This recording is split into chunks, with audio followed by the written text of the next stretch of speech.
Hello and welcome. My name is Olivia. I'm the Senior Practitioner with the SEND Information Advice and Support Services hosted by Kids.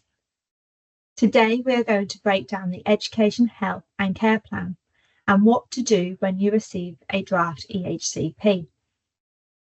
You may be in the process of reviewing a draft Education, Health and Care Plan, or you are just curious about what the draft phase of the Education, Health and Care Plan process looks like. First, let's talk about what an Education, Health and Care Plan is. The EHCP is a legal document outlining a child or young person's special educational needs, their support and the outcomes they would like to achieve. The Education, Health and Care Plan will also state where a child is to be educated. The plans are provided by the local authority for children with special educational needs who require more support than would normally be provided in a mainstream school. The plan is created through a formal assessment process involving the child's school, the local authority, health professionals and the family.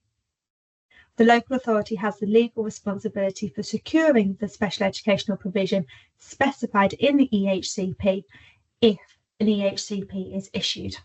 Let's clarify what we mean by draft Education, Health and Care Plan. A draft EHCP is an initial version of the EHCP which has been put together after the EHC needs assessment and only when the local authority has deemed it necessary for the special educational provision to be made in accordance with an Education, Health and Care Plan. This document is a draft because it is not yet finalised. It is the local authority's first attempt at outlining the support and services the child or young person is likely to need based on the assessment. Let's quickly touch on how the local authority decides to issue an EHCP. In deciding whether to issue an EHCP, the local authority must decide whether it's necessary for the special educational provision to be made in accordance with an EHCP. The local authority should consider all the information gathered during the EHC needs assessment and any information made available to them prior to the assessment. There is no legal definition of necessary. So in asking if it is necessary for the special educational provision to be made in accordance with an EHC plan, it's asking the question, is an EHC plan required in order that the child or young person gets the special educational provision they need? This will depend on the circumstances of the particular case and may well involve a considerable degree of judgment by the local authority. Why is the draft stage so important? This is where the local authority puts together everything they have gathered, the child's needs in education, health, social care and the support they require from the input from teachers, medical professionals, the local authority and family. The Code of Practice states the Education, Health and Care Plan must be clear, concise, understandable and accessible to parents, children, young people, providers and practitioners. The draft EHCP gives you the chance to see whether the plan accurately reflects the child's needs. If there is something missing, or you feel certain aspects of the plan aren't clear enough, this is the time to raise those concerns and provide feedback before it becomes the final version. So what happens when you receive the draft Education, Health and Care Plan? Typically, you will have 15 calendar days to provide feedback on the draft. During this time, it is important to carefully review each section and make note of any discrepancies, and if something feels missing or unclear, be sure to ask for clarification. Once the feedback is submitted, the local authority will consider any requested changes. Where the local authority agreed to the amendments, the draft Education, Health and Care Plan should be amended and issued as quickly as possible. Where the local authority does not agree with the proposed changes, the local authority may still proceed to issue the final Education, Health and Care Plan. Let's go through the different sections of the EHCP and how to carefully review each section. Section A is all about the child's views, wishes and aspiration.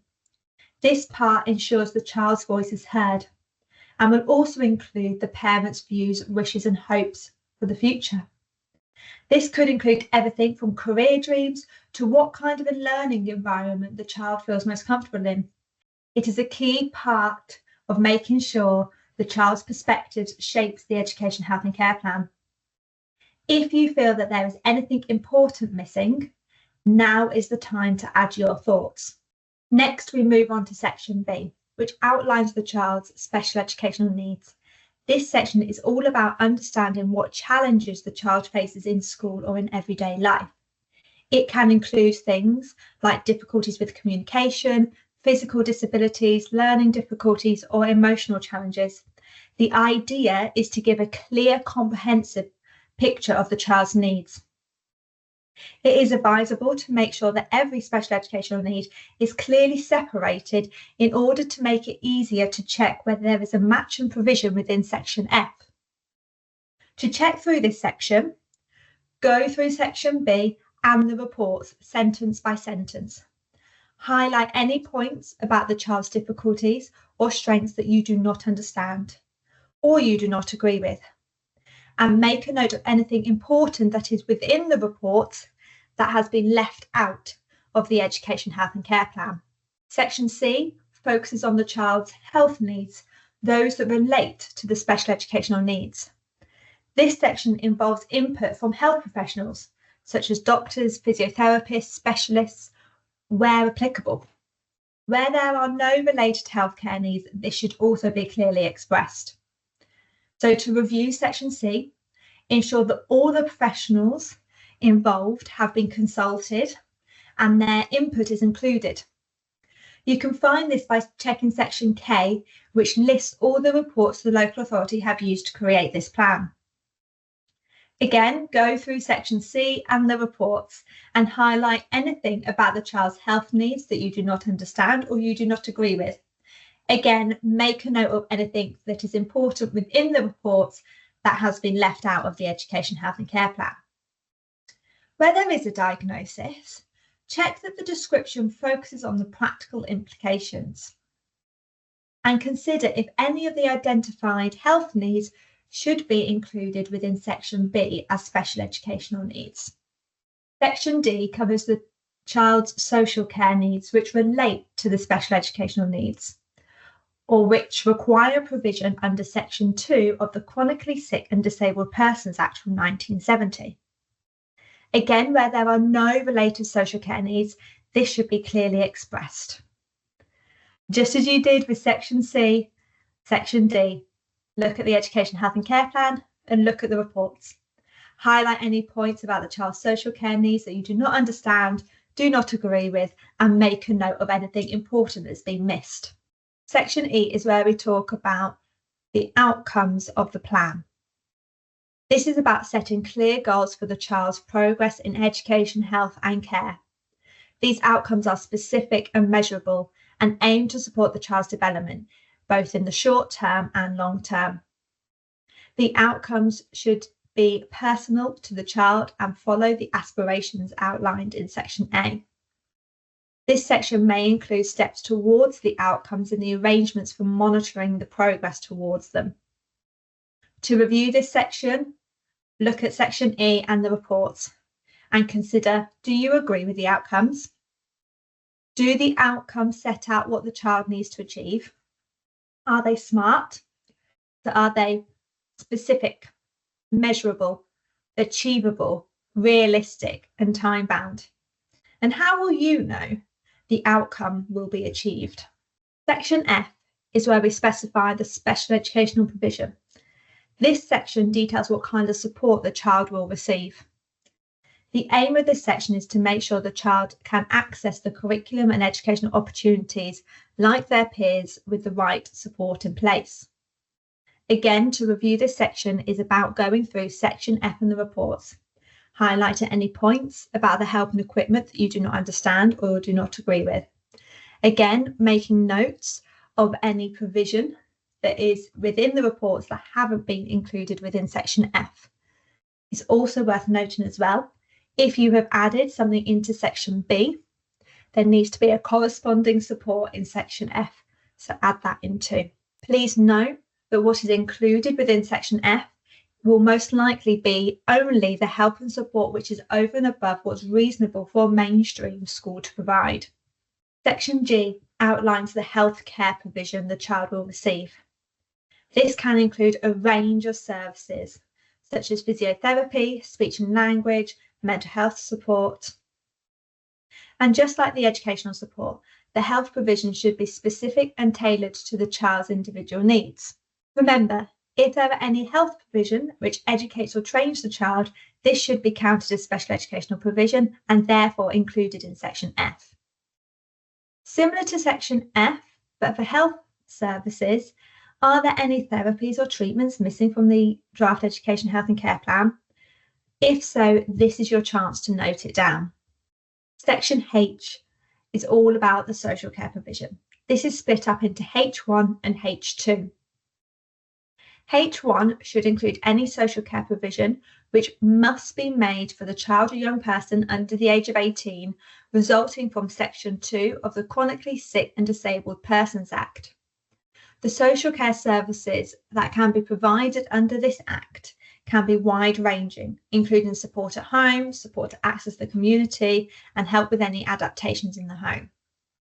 H2, on the other hand, includes any social care provision reasonably required by the needs, which results in the child or young person having special educational needs that are not provided under Section 2 of the Chronically Sick and Disabled Persons Act from 1970.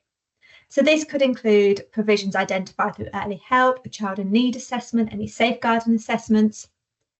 Make sure that all the social care provisions are comprehensive and suited to meet your child's needs. Section I is all about where the child will be educated. This could be a mainstream school, a special school, or an alternative setting. The aim here is to find an environment in which the child can thrive both academically and socially. At draft stage, this section must be left blank. You do have the right to request a particular school to be named in the Education, Health and Care Plan though. Section J covers the personal budget. The personal budget is a notional amount of money that would be needed to cover the cost of making the special educational provision specified in Section F of the Education, Health and Care Plan. Where there is a personal budget, this section will detail how the personal budget will be supporting the outcomes and the provisions it will be used for. In most cases where a child attends an educational setting, this notional amount of money is sent to the educational setting and no personal budget is provided. So what do I do if I don't agree with the Education, Health and Care Plan? It's not uncommon for families to have concerns during this stage. And if you feel something is missing or incorrect, you do have a few options. Your first option is to request changes. You can formally request that changes are made to the draft Education, Health and Care Plan by writing to your local authority SEND assessment and review team. They may have even sent you a form to complete. Be clear about what you disagree with and why. If needed, you may need to provide additional evidence. Your second option is to request a meeting. At draft stage, the local authority must offer the opportunity to meet with someone from the SEND assessment and review team. If you need clarification, don't hesitate to ask for this meeting to discuss any concerns. This could be a good chance of making sure that everybody is on the same page. Your final option is appeal, though you only get this right once the Education, Health and Care Plan has been finalised. You'll get more information about this when the plan is finalised. So to wrap it up, the draft Education, Health and Care Plan is a crucial step in the EHCP process. While this may seem a lot to take in, this draft is your opportunity to shape the final plan and to ensure it reflects your child's own unique needs. If you are unsure about anything, please do not hesitate to ask for help. There is a link in the description to find your local SEND information, advice and support service, who will be able to guide you through this process. Thanks for watching.